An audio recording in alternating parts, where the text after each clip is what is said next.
もし普段愚痴を聞いてもらっているあの人があなたに底知れない恨みを抱いていたら、2003年4月4日、中国北京市東城区、夜遅く、とあるマンションの一室で20代の男女が体を重ね合っていました。その最中、そのうちの女性ユーフイはため息混じりにこう漏らします。彼が浮気してるみたいなの、それで喧嘩しちゃって。彼女と同じベッドに並びその話を聞いていた男性はフイの彼氏の同僚ホン・ヨンシン。フイがヨンシンと夜を共にしたのは浮気した彼氏への当てつけだったのかもしれません。ヨンシンもフイの愚痴をただ黙って聞いていたのです。そう、フイがある話題に触れるまでは、最近うまくいかないことばっかり、仕事のノルマもきついし給料も低くて割に合わないわ。彼女がそう口にした瞬間、ヨンシンはそれまで穏やかだった表情を一変させました。そしてこの後彼はフイを殺害しバラバラにしてしまったのです。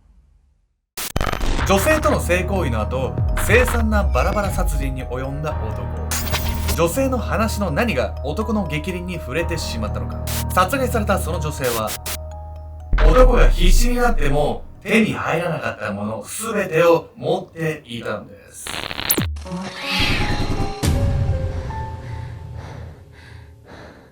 おさすけちゃんです。やみやみこです。というわけで、やみこさん、僕ね、ちょっと前に、はい C 社を吸ってみたくて、台湾ちょっとサクッと行ったんですよ。そしたら、台湾の C 社ね、めちゃくちゃ美味しかったの。なんで重めで作ってあって、しかも台もなんかね、めっちゃバカでかいの。台がでかいと煙がめっちゃ出るんですよ。吸ってみたい。どんぐらいでかいの？こんなよ。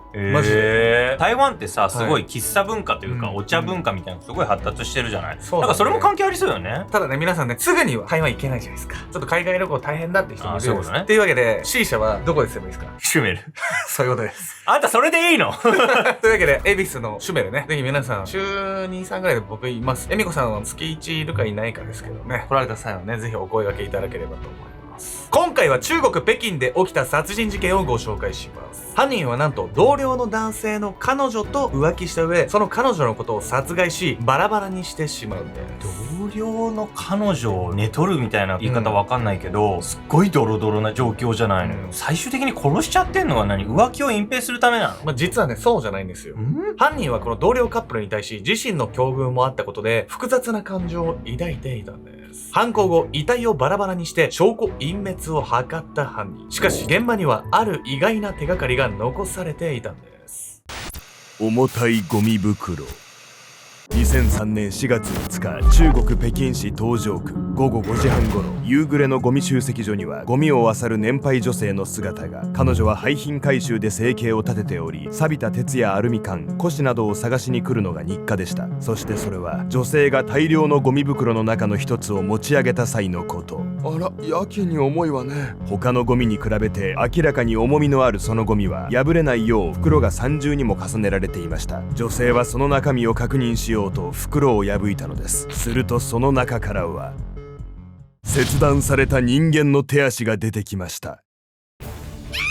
通報を受け駆けつけた警察はゴミ集積所から全部で4つ遺体の入ったゴミ袋を発見。それぞれのゴミ袋には頭部と四肢を含む人体の一部が16個にも切断された状態で入れられていました。さらに後日、同じ北京市の解体工事現場で同一人物のものと思われる胴体部分が黒いスーツケースに詰められた状態で発見されます。検視の結果、被害者は20代の若い女性であることが判明。首に絞殺痕があることから犯人は女性を絞殺した後に遺体をバラバラにしたと推定されました。また遺体には争った形跡がなく、犯人は被害女性と顔見知りだった可能性も示唆されたのです。そして警察は犯人特定のため現場に残っていたある物証に着目しました。その物証とは遺体を包んでいたゴミ袋と新聞紙。遺体が入っていたゴミ袋は特許製品で、取り扱っていたのは北京市内で2店舗のみ。また遺体を包んでいた新聞紙の求人広告欄には丸や星印などが書き込まれており、それらは犯人が書き込んだものと考えられたのです。さらにこの新聞には血のついた指紋が付着していました。警察はこれらの物証から犯人はこの近隣に住む休職中の人物と推定。印のついた求人広告の企業を訪ね、面接者リストの照合を急ぎました。実は犯人が仕事を探していたという点がこの事件の重要な鍵になるんです。なので皆さんもぜひこれ覚えておいてください。遺体発見から3日後の2003年4月8日、事態は大きく動きます。きっかけはある男性が携警察署へ次のような相談をしに訪れたこと。実は喧嘩した彼女と連絡が取れなくて。男性の名はチャン。彼が喧嘩した彼女とは、そう身元不明とされていたバラバラ遺体の女性でした。チャンの確認によりバラバラ遺体は失踪した彼女のユーフイであると判明。さらにフイの交友関係をたどると、警察が調べていた企業の面接者リストの中に該当する人物がいたのです。その人物とは本ヨンシンという男。彼はなんと遺体が入っていたゴミ袋を取り扱っている店舗の上の階の会社へ勤務していました。警察はその日のうちに自宅で熟睡していたヨンシンを逮捕。取り調べの結果、新聞紙に残されていた血のついた指紋が彼のものと一致し、言い逃れはできない状況に。こうしてバラバラ殺人としては異例のわずか77時間でのスピード逮捕となったのです。そして被害者フイの彼氏であるチャンは犯人の正体を知ると青ざめた顔で言いました。そんな嘘だ、ヨンシンは僕の同僚です。衝撃よね。しかも浮気してたとか言ってたよね。これ知った同僚はもう耐えられないんじゃないの？こんなことされたらね、人間不信にしかならないですよね。ここで気になるのはヨンシンが語った動機なんです。彼が仕事を探していたことがこの動機にもつながってくるんです。あがいても無駄な人生。同僚の彼女であるフイを殺害しただけでなく、バラバラにして遺棄するというあまりに残虐な犯行を行ったヨンシン。逮捕後あっさりと罪を認めた彼は、犯行動機について何食わぬ顔でこう話しました。なぜ殺したかって、それは彼女が俺よりずっと高級鳥だったからだよ。女性であるフイが自分より稼ぎがいいことに殺意を覚えるほどに嫉妬していたヨンシン。貧乏人はどれだけあがいても無駄。彼は自身の暗い過去からそんな拭いきれない闇を心に抱えていたのです。時は遡り、ヨンシンがまだ幼かった頃のこと。貧乏人、その服昨日も着てただろ。ちゃんと洗ってんのかよ、くっさ。ヨンシンは貧しい身なりからいつも周りの子供たちにいじめられていました。経済的に余裕のない状況の中、肝臓の病気を患っていたヨンシンの母親。父親が必死に稼いできたお金は治療費と生活費であっという間になくなってしまい、子供のために新しい服を買う余裕はなかったのです。ヨンシンはいじめっ子に見つからないよう、外出時はいつも身を潜めるように壁伝いに歩いていたといいます。そして病気の母親はヨンシンが15歳の頃に他界。以降も周囲からヨンシンへ向けられる目は変わらず、父親も多忙のままでした。当時を振り返り彼はこう語ります。母親が死んだのをきっかけに俺は戸癖になっていった。戸癖って何聞いたことないわ。この戸癖は中国では性格を表すね、メジャーな用語なんです。というわけで本日のメトラキーワード、戸癖について。戸癖は中国語でひねくれていて人付き合いが悪い、他人と交わるのを好まないといったニュアンスの言葉。日本語で言えば人嫌い、偏屈、気難しいなどに近い意味を持ちます。戸癖な性格の人は自分が傷つくのを恐れ、他人と距離を置く傾向から強い孤独を感じているケースが多いといいます。実はこの孤独こそがヨンシンの暴力性につながったともされているのです。心理学上で孤独が暴力行動につながることはしばしば議論の対象となります。有名なのは南アフリカのステレンボッシュ大学で行われたオスのラットを7日間個別のケージに隔離して飼育する実験。この実験によって隔離され孤独な環境に置かれたラットは集団飼育のラットに比べ攻撃傾向が著しく増加すると分かったのです。中にはメスのラットに対して力ずくで交尾を行う性的暴行に及ぶ個体も。人間でも同じように孤独は人の心を蝕み、時に破滅的な行動へ駆り立てる要因となり得るのです。周りの子供たちにいじめられ孤独な少年時代を過ごしたヨンシン。一方で彼は貧困を抜け出したいという強い思いから必死に勉学に励みました。成績優秀だったヨンシンは会計専門の大学を卒業し、いわゆる高学歴エリートに仲間入り。ようやくお金に困らない生活ができると長年の苦労が報われた瞬間をかみしめていたのです。しかしまた不採用、くそ、どうして。高学歴にもかかわらずヨンシンは専攻した会計士の仕事どころか安定した職にすらつけませんでした。その理由は中国で高等教育の重要性が認識され始め、大学への進学率を向上させる大衆化政策が始まったため。ヨンシンが大学を卒業した頃はちょうどその転換期で大学の卒業者数が急増しており、企業側の採用人数が追いついていなかったのです。運悪く就職氷河期に直面してしまったヨンシンは経済的困窮に見舞われ、当時付き合っていた恋人事とも破局。就職口に困った彼は自分でビジネスを起こそうとも試みますが、それも全て失敗してしまいました。あんなに努力したのに、やっぱり貧乏人は貧乏人のままなのか。高学歴なら高収入サラリーマンになれる、そう信じて必死に勉学に励んだ甲斐もなく、職を転々としながら日銭を稼ぐその日々に、ヨンシンの心はみるみるすさんでいきました。ストレスのはけ口もないその生活の中、鬱憤を溜め込んだ彼はいつしか暴力的な映像ディスクを買い集めるように。それが幼少期からの孤独と報われない人生が暴力衝動につながった瞬間だったのかもしれません。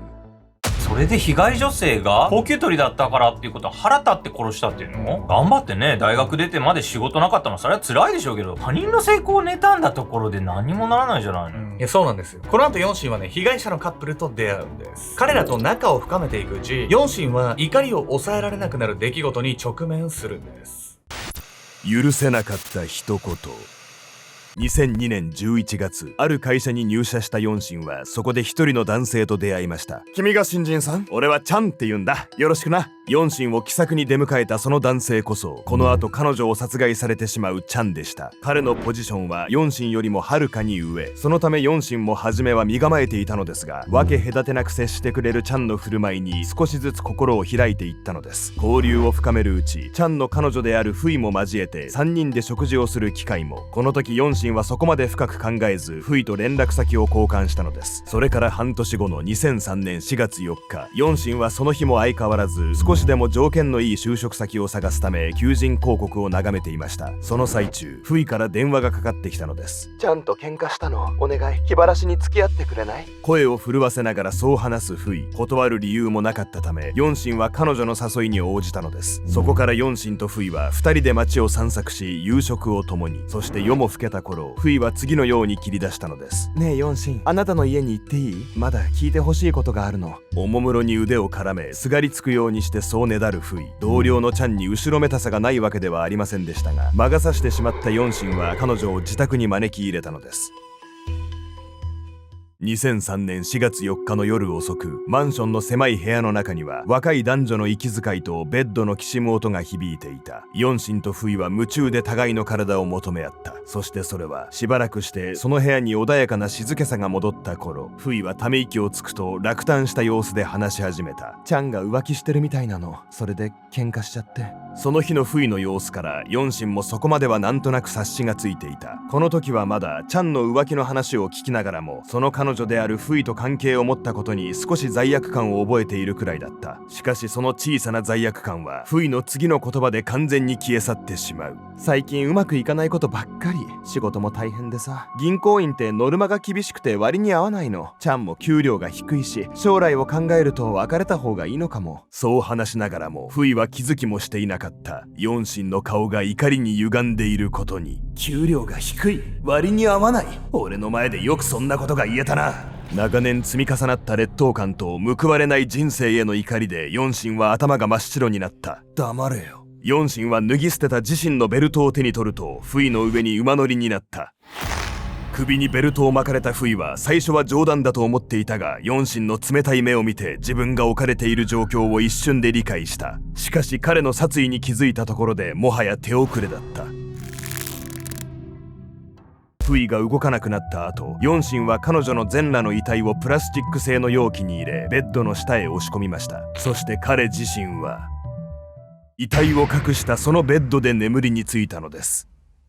フイはヨンシンが仕事のことで悩んでるってことを知らなかったのかしらね。それにしてもな、ベッドの下に遺体を仕込んで、その上で普通に寝るだなんてやっぱり普通の神経状態じゃないわよ。この後の彼の行動からもわかるんですが、もはやヨンシンはフイを同じ人間とは思っていなかったのかもしれません。翌朝、ヨンシンは新たに包丁を2本購入し、フイの遺体を解体。料理が趣味で鶏やスペアリブをよくさばいていたヨンシンは、同じ要領で彼女の体を16個にも切り分けていきました。その後、頭部と四肢はゴミ袋に入れ、複数回に分けて近隣のゴミ収集所へ。胴体部分はスーツケースに詰め、工事現場に遺棄したのです。逮捕後、ヨンシンはフイを殺害した際のことを次のように語りました。彼女を殺した時は別に何も感じなかった。焦りや恐れもなかったです。こうしてヨンシンは一度はフイの殺害を認めたのですが、実は裁判ではまた言い分を一変させるのです。被告人席に立つ彼ははっきりとこう言いました。俺は何もしていません。フイは自分で首を絞めて死んだんです。